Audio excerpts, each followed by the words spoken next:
आज हम इस वीडियो में देखेंगे न्यूटन के तीन लॉ के बारे में, थ्री लॉज के बारे में।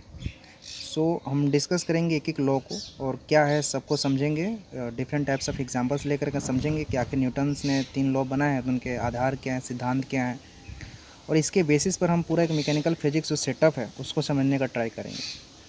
तो जो भी बच्चे 11th स्टैंडर्ड में आते हैं या फिर 10th में 9th में फिजिक्स सीखते हैं, पूरा का पूरा मैकेनिकल फिजिक्स होता है।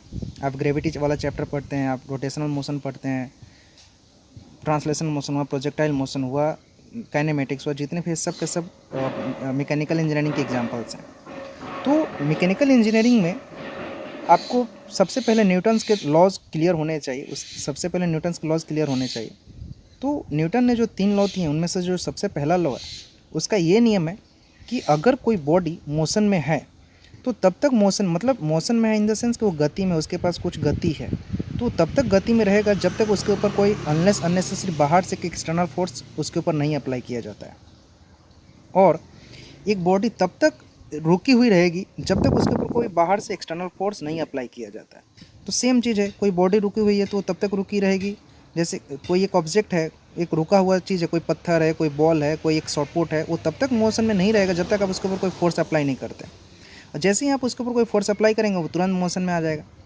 ठीक है। आप साइकिलिंग करते हैं, आप हिली रीजन से आप साइकिलिंग करके नीचे उतर रहे हैं तो आप धीरे धीरे ब्रेक अप्लाई करते हैं, तो जिसके कारण से आपकी वेलोसिटी कम होती है और फाइनली आप जब नीचे उतरते हैं तो आपके पास लो वेलोसिटी हो जाती है, आप रुक जाते हैं। अगर क्या होता है कि आप ब्रेक अप्लाई नहीं करते या फिर जो सरफेस पर आप आ रहे हैं वो फ्रिक्शनलेस होता तो क्या होता, तो आपकी वेलोसिटी जितनी ऊपर थी उतनी वेलोसिटी आपकी कंटिन्यू मेंटेन चलती। अब इस चीज़ को कैसे देखा जाए, जैसे स्पेस में होता है, स्पेस में वैक्यूम होता है, उसमें फ्रिक्शन नहीं होता, तो उसमें किसी भी ऑब्जेक्ट को कोई भी एक इनिशियल वेलोसिटी जितनी दी जाती है उतनी वेलोसिटी उसको कंटिन्यू लाइफ टाइम रहती है जब तक उसके ऊपर उसके इंजन में चेंज नहीं लाया जाता। तो वैक्यूम और फ्रिक्शन का भी बहुत लेना देना है फर्स्ट लॉ के लिए। और जो सेकेंड लॉ है, सेकेंड लॉ ये कहता है कि अगर कोई बॉडी का एक इनिशियल मोमेंटम है, एक फाइनल मोमेंटम है, तो मोमेंटम के अंदर जो चेंज आता है और चेंज जाने में जो टाइम इंटरवल होता है, इन दोनों का जो रेशियो है वो आपको एक्सटर्नल फोर्स का रिजल्टेंट एक्सटर्नल फोर्स का इक्वेशन देता है।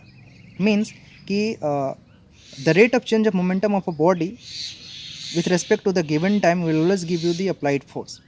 ठीक है। अब इसको कैसे समझें, जैसे कि आप किसी एक रिक्शा में बैठे हैं, उसमें आप पर्टिकुलर आपका एक कुछ वजन होगा, आप अपने वजन के साथ रिक्शा में बैठे हैं, रिक्शा ने एक पर्टिकुलर एक वेलोसिटी अटेंड करने के लिए उसने इंजन स्टार्ट किया और वो मूव किया, वो मूव हुआ।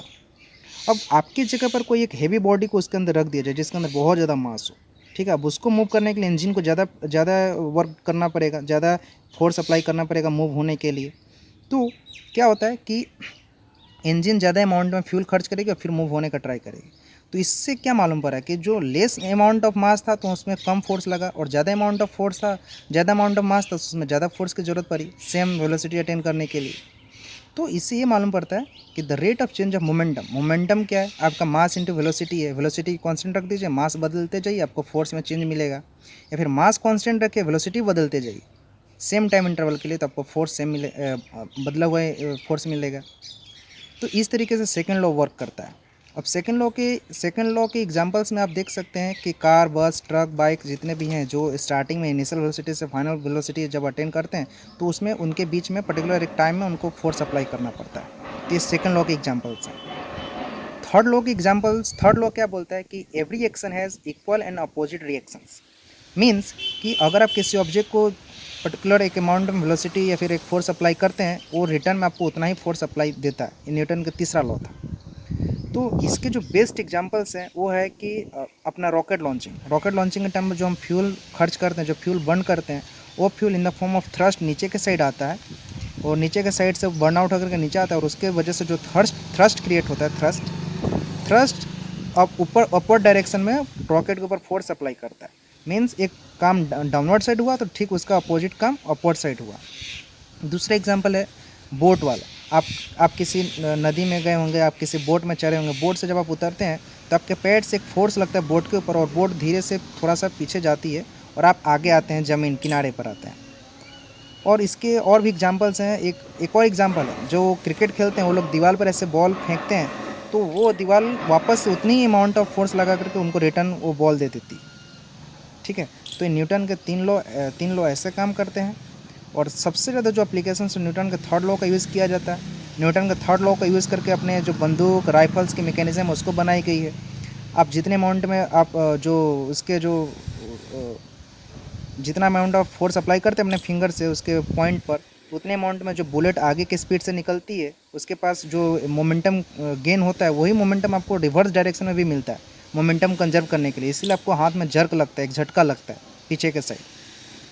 तो इस चीज़ को समझना बहुत ज़रूरी है, मोमेंटम कंजर्व होना बहुत ज़रूरी है, क्योंकि जैसे law of conservation of energy वैसे ही लॉ ऑफ कंजर्वेशन मोमेंटम है। मोमेंटम को नुकसान नहीं पहुंचा सकते। मोमेंटम अगर लॉस होगा मतलब समझिए वहाँ पर आपका फोर्स का लॉस हो रहा है, ठीक है। और इसके जो भी एग्जांपल्स हमने डिस्कस किए हैं एक दो अभी हम करके देखते हैं, इसके प्रैक्टिकल एग्जांपल्स कैसे मिलेंगे अभी हम इस वीडियो में आगे कंटिन्यू में देखते हैं। तो चलिए देखते हैं उस वीडियो को।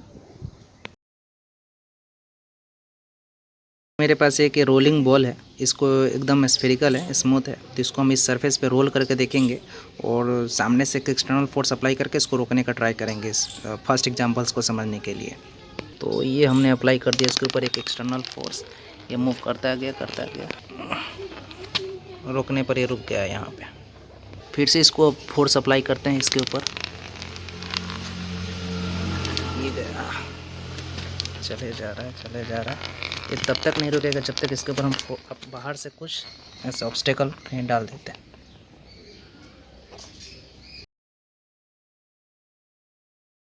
सेकंड लॉ को समझने के लिए उसके लिए हमने एक कार का एग्जांपल लिया है। जैसे कि यहाँ पर एक टॉय कार है और सामने एक छोटी सी दूसरी कार है।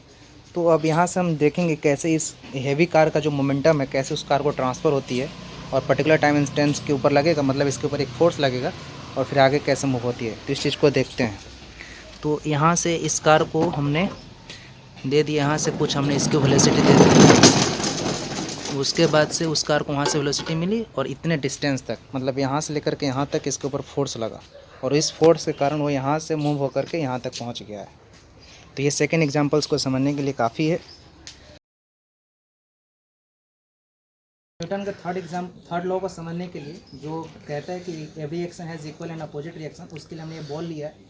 सामने वाली इस दीवार पर मैं इसे थ्रो करेंगे और देखेंगे सेम स्पीड, जितनी स्पीड से मैं इसको थ्रो करूँगा उतनी स्पीड से दीवार भी वापस से बैक रिवर्स हमको थ्रो करके देगी। सो चलिए ये मैंने यहाँ से उठा करके दी गई और ये वापस से बॉल मुझे मिल गया, ठीक है। तो इस तरीके से आप देख सकते हैं जैसे मैंने ये मेरे हाथ से एक्शन हो रहा है और सामने से रिएक्शन आ रहा है, ये देखिए इस तरीके से। तो ये न्यूटन के थर्ड लॉ के लिए वैलिड एग्जांपल्स है।